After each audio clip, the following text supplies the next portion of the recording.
Alhamdulillah. Wannan dan wuce ga wannan. Wassalatu wassalamu ala rasulillah.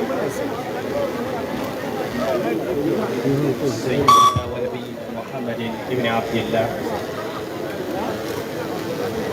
wa ala alihi wa sahbihi wa man wala.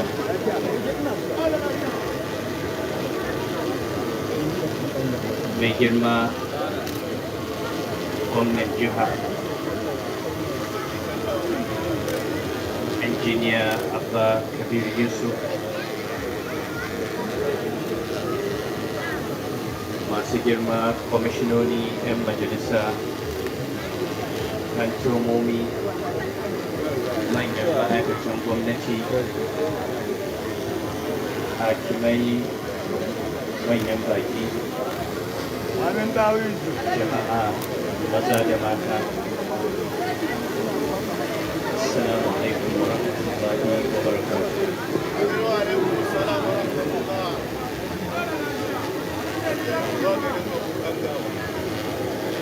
Muna godewa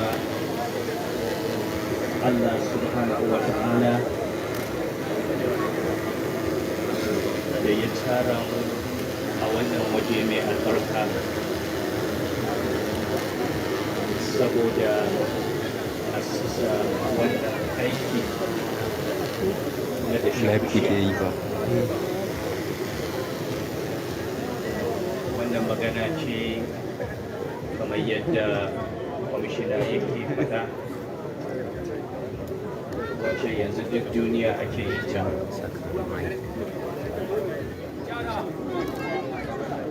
Kuma magana ce da an daɗe ana faɗakar da mutane akan haɗarin sare bishiyoyi da rashin bishiyoyi.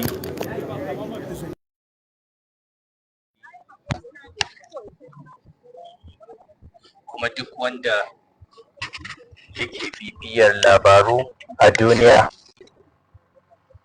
ya san an fara ganin sakamakon rashin gaggauta aiki akan wannan ko'ina a duniya. Ƙasashen da ba su san zafi ba yanzu zafi ya ishe su, har gobara ake yi a cikin daji. Ƙasashen da ba sa samun ruwan sama sai a ce ambaliyar ruwa ta zo ta halaka mutane. Lafiyar al'umma tana cutuwa saboda rashin isasshen bishiyoyi da oxygen wanda shine rayuwar ɗan adam. Mu musulmi sai ya zama abin mamaki idan har sai wani ya zo daga wani waje ya gaya mana muhimmancin bishiya ko amfanin bishiya. Aya ɗaya ta Alƙur'ani ta ishe mu. Ubangiji subhanahu wata'ala dukkanin misalin da ya buga a Ƙur'ani misali ne ko da sauro, kamar da yake cewa inna Allah la yastahi an yadriba mathalan ma ba'udatan fa ma fawqaha. Ko da sauro ya buga misali, mai hankali idan ya kalli sauro da ayoyin da cikin sauro zai san mai yasa Allah ya bada misali da sauro. A cikin suratu Ibrahim Allah yana bada misali da menene misalin kalmar la ilaha illallah. misalin kalmar tauhidi, misalin kalmar musulunci, wanda mun san babu kalmar da girma ko muhimmanci a addinin musulunci da wajen Allah, kalmar la ilaha illallah Muhammadur Rasulullah. Allah ya ce alam tara kaifa daraballahu mathalan kalimatan tayyibatan ka shajaratin tayyibatin asluha thabitun wa far'uha fis sama. Ce ba ka gani yadda Allah ya buga misalin wannan kalma ta la ilaha illallah, da zai buga misalinta, ya buga misalinta da bishiya saliha kyakkyawa wacce asalinta yake tabbatacce, reshenta yake sama. Cewar Allah ya ɗauki bishiya ita ce misali, da ya buga misali da kalmar la ilaha illallah, wannan kadai ya ishe mu. Kuma yanzu muna ta jin amfaninta, da ita jijiyar da take shiga ciki, da rassan, da inuwar, da oxygen da take fitarwa, da kayan itacenta, tuti ukulaha kulla hinin bi idni rabbiha. Kuma ya buga misali da kalmar shirka, shi ma da bishiya wacce take kasashiya, lalatacciya, ba ta da asali, ittufat min fawqil ardi ma laha min qarar. To ko a nan aka tsaya, dukkanin musulmi ya san muhimmancin bishiya a rayuwa.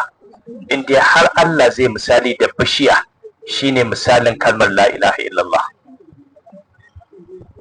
Saboda haka muna kira ga dukkaninmu, kuma muna ba da umarni hakimai, dagatai, masu unguwanni, limamai, ya kamata kowanne ya tabbatar shi ya shuka bishiya, kuma duk wanda yake da iko a kansa ya bashi goyon baya da shuka bishiya. Haka al'ummar gari, duk mun tashi a cikin gari, cikin gidaje, tsakar gida sai a shuka bishiya guda ɗaya.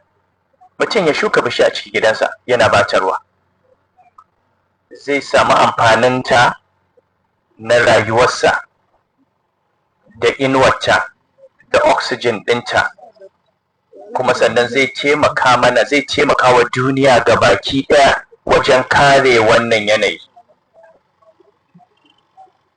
Mai hankali kada Kano ta zama Sahara. Wanda ya je Sahara ya ga yadda Sahara take, ba zai so a ce Kano ta zama Sahara ba. Ko zafin nan da ake yi, ba mu zama Saharan ba tukunna. Ko bana mutanen Kano sun san zafin da, to idan aka zo na baɗi ya ƙaru, ga zafi, ga rashin wuta, ga rashin ruwa, ga yunwa.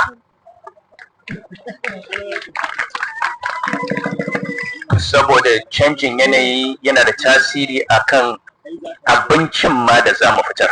A shukar yake fitowa, ko ya fito ya zama babu yalwa.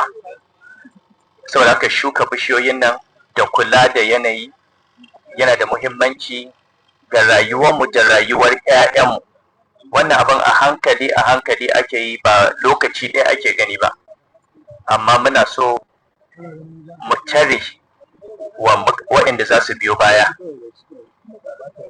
kada su fada cikin wannan halin da za su zauna a cikin Sahara. Duk wanda ya je ya gani, ya ga yadda rayuwa take a nan, ba zai so a ce Kano ta zama haka ba. Sai haka muna kira ga al'umma da su ba da haɗin kai akan wannan. Gwamnati za ta yi tata, ƙungiyoyi daban-daban suna yin nasu, amma ba wahala ba ne mutum ya shuka bishiya guda ɗaya dai ko guda biyu a cikin gidansa yana batarwa. Kuma ya kamata a unguwanni, in ma wani abu za a saka na musabaka, na wato kwaɗaitar da mutane a yi, mu mai da hankali a kai. Muna yaba wa gwamnati akan wannan tsari da ta fito da shi, saboda irin wannan tunani ne wanda ba wai magana ba ce ta zaɓe ko ta neman suna, abu ne ake yi saboda al'umma ba kuma yanzu ba, wato ɗore wacce bayan ma gwamnatin ta shuɗe, wani abu ne ake shukawa wanda zai amfani 'yan baya. Allah ya ba mu ikon aiwatarwa, Allah ya tsare mu daga dukkanin abin da zama barazana da rayuwarmu da kwanciyar hankalin al'umma. Allah ya ba mu lafiya da zama lafiya. Gwamna, muna yaba maka, mu ne maka godiya akan wannan kwamishina, mun yaba maka. Subhanakallahumma wa bihamdika, ashhadu an la ilaha illa anta, astaghfiruka wa atubu ilaik.